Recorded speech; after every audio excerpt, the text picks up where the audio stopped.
지금 외도를 들키고 남편이 되돌았지만 이 사람도 정상이 아니다. 이 사람도 환자다. 시간이 필요하다. 안녕하세요. 마인드 디톡스의 묻지마 캔디입니다. 오늘의 방송 제목은 상간녀와 끝난 남편은 이런 마음입니다. 구독, 좋아요 눌러주세요. 상간녀와 끝나고 집으로 돌아온 남편은 어떤 생각을 하고 있고 어떤 마음일까요? 외도 기간이 장기였는지 단기였는지, 정서적인 외도였는지 육체적인 외도였는지, 원래 부부 관계가 좋았는지 나빴는지, 평생 바람이었는지 처음 바람이었는지 등 외도의 유형들도 각각 다르듯이 돌아온 남편들의 상태도 제각각 다양할 수밖에 없습니다. 다만 결혼기간 동안 평범하게 부부 관계도 원만했었고 처음 들킨 바람이고 장기간의 바람이 아니었을 경우에 남편들의 현재 상태는 어떤지 대해서 제가 알아보려고 하거든요. 우리들은 해서는 안 될 더러운 불륜 짓거리를 했다라고 생각하지만 내로남불 한때 바람질을 하고 되돌아온 남편의 상태는 우리들이 결혼 전 연애를 하다가 헤어진 직후에 일반적인 연인들의 마음과 같은 상태다라고 생각을 하시면 됩니다. 그 시절 우리들은 연애를 하다가 두 명 중에 어느 일방이 헤어짐을 고하거나 아니면 둘 사이가 틀어져서 헤어졌지만 불륜인 경우에는 둘 다 원치 않았었는데 자신들의 배우자에게 들통이 나서 어쩔 수 없이 강제적으로 관계를 끝낼 수밖에 없었기 때문에 미련과 아쉬움이 더 남을 수밖에 없습니다. 상대방이 힘들어하고 있을 것 같고 불륜 관계도 자신에 의해서 시작이 되었는데 관계 종료도 자신의 배우자 때문에 끝난 것 같아서 상간녀에 대한 미안함과 이상한 책임감 같은 걸 느끼게 됩니다. 이때 상간녀와 붙어서 작당을 하고 상간녀가 직면한 문제를 자신이 다 해결해 주겠다고 큰 소리를 치고 둘이 한편이 되어서 같이 작당하고 의논을 한 다음에 가출등을 하면서 상간녀와 더 붙어먹는 남편들도 있습니다. 아내가 힘들어지도록 상간녀에게 도움이 되는 진술서를 써주는 인간들도 있거든요. 상간녀의 남편도 알게 되었고 자신의 가정을 깨고 싶지 않은 남편들은 아내 편에 설 수밖에 없고 이런 분들이 많으세요. 상간관계를 끝낸 직후 만남이나 연락을 하지 않는 경우에는 남편도 사실 그렇다 하더라도 지금은 제정신이 아니라고 생각을 하셔야 합니다. 이때 진정성 있는 사과를 하지 않는다. 상처받은 나, 즉 아내분들을 위로해 주지 않는다. 이런 생각으로 이런 말을 하시면서 너무 서운하고 기분 나쁘다. 이렇게 하시는 분들이 계시고 아예 남편을 막 닥달을 하고 드자비를 계속 하시는 분들이 계신데요. 남편도 지금 그의 입장에서는 정신이 하나도 없고 아픈 겁니다. 연인과 헤어진 후 아파하고 있는 상태인 겁니다. 이때는 닥달하지 말고 종용하지도 말고 남편을 그냥 그대로 냅두셔야 합니다. 남편도 상간녀가 보고 싶고 마음이 쓰리고 아프고 그리워하고 있는 겁니다. 뭐 그게 진정한 사랑이어서 그런 건 아니고요. 그런 만남이나 연락하는 익숙함에 젖어 있다가 그 익숙한 걸 못하게 되니까요. 금단 현상이 나타나는 거죠. 며칠 전까지 밥 먹고 여행 다니고 놀러 다니고 섹스하고 이런저런 일상과 정서를 나누던 사람과 단절이 되었기 때문에 그 사람과 연락하고 싶은 마음, 그런 금단 현상이 나타날 수밖에 없는 것입니다. 표면적으로는 아내에게 납작 엎드리고 퇴근도 빨리 하고 집안일도 도와주고 자신의 잘못을 인정하고 미안한 마음, 사실 미안한 마음도 드는 거거든요. 마음에 이것저것 아내의 비위를 건드리지 않고 맞추려고 애를 쓰고 있는 것입니다. 어쩌면 속으로 지읒됐다. 재수없이 걸렸네.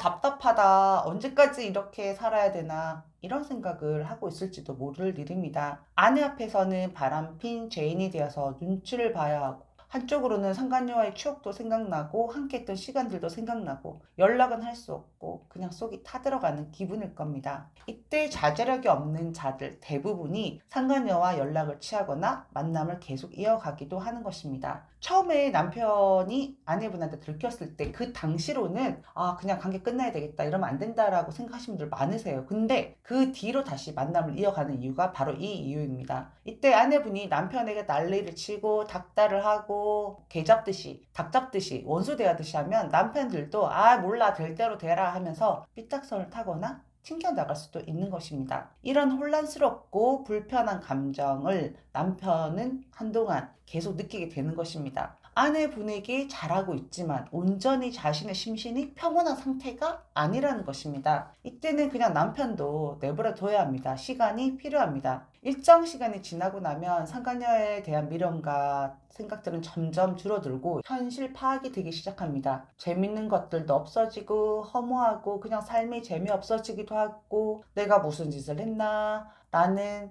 생각이 들면서 자괴감인 거죠. 스스로가 쪽팔린다. 즉 수치스럽고 부끄럽다는 생각을 하기도 합니다. 도파민이 빠지면서 무기력해지고 우울증 환자처럼 멍한 시간을 보내기도 합니다. 아내분들 입장에서는 바람피고 돌아와서 나에게 진심 어린 사과를 하고 적극적으로 나를 챙겨주지는 않을 지언정 동태 눈가를 하고 아무 생각 없는 남편을 보는 게 너무 꼬라지 보기 싫고 원망스러울 거예요. 하지만 그냥 냅두셔야 합니다. 바람났을 때는 도파민 분비로 인해 즐겁고 신나고 쾌락과 흥분에 도취가 되어서 에너자이저처럼 행동하던 인간이 어찌 보면 옆에서 보면 미친놈같이 행동하는 거죠. 바람이 끝나고 바람 빠진 풍선처럼 희마리도 하나도 없고 무기력하게 행동하게 되는 것입니다. 이런 시간들은 우리들이 연인과 헤어졌을 때랑 비슷하다고 생각하시면 됩니다. 짧게는 2, 3주, 길게는 2, 3달이 소요될 수도 있습니다. 너무 꼴보기 싫고 뒤통수를 그냥 후려 갈기고 싶겠지만 이때는 그냥 기다려 주셔야 합니다. 아내분들은 이때 남편한테 집중하지 마시고 나를 챙겨 주셔야 합니다. 카페에 소송을 하고 나서 소장이 도달하고 나서 남편이 돌아오고 나서 그전에는 바람필 때는 아내를 원수같이 대하고 하대하고 경멸하고 그렇게 비난하고 잘난 척하던 인간들이 상간녀랑 어쩔 수 없이 끝나고 상간녀 남편으로부터 상간소를 포함한 여러 가지 압박을 받게 되면서 내가 언제 그랬냐는 식으로 본인의 아내들에게 납작이로 엎드리는 행동을 많이 보이시거든요.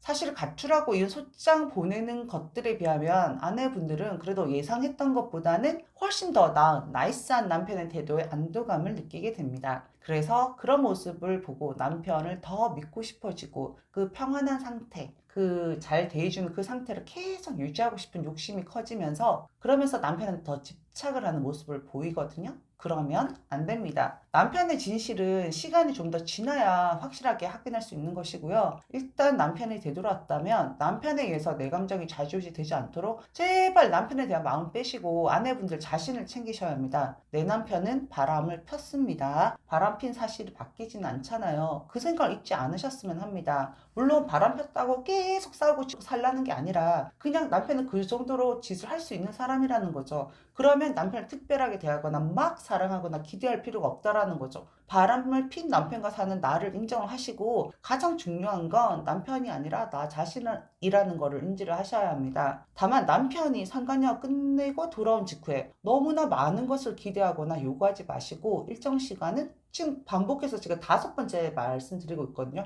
그대로 냅두시기 바랍니다. 그 뒤에 남편이 제정신이 돌아오면 그때부터는 진정한 사과도 그때 하는 사과 진짜 진정한 사과 아닐까요? 진정한 사과의 말도 들을 수 있고 둘 사이의 관계 회복을 위해서 고민도 해보고 서로 노력하는 그런 시간을 가질 수 있을 것 같아요. 네, 지금 외도를 들키고 남편이 되돌았지만 이 사람도 정상이 아니다. 이 사람도 환자다. 시간이 필요하다. 이게 오늘 방송의 핵심이었습니다. 오늘 방송은 여기까지 하도록 하겠습니다. 네이버 카페에서 묻지마 캔디 마인드 디톡스로 검색을 해주세요. 상담을 통해서 여러분들의 문제 해결에 실질적인 솔루션을 제공해 드리겠습니다. Have a sweet mind detox. 다음 방송일에 우리 또 만나요. 안녕.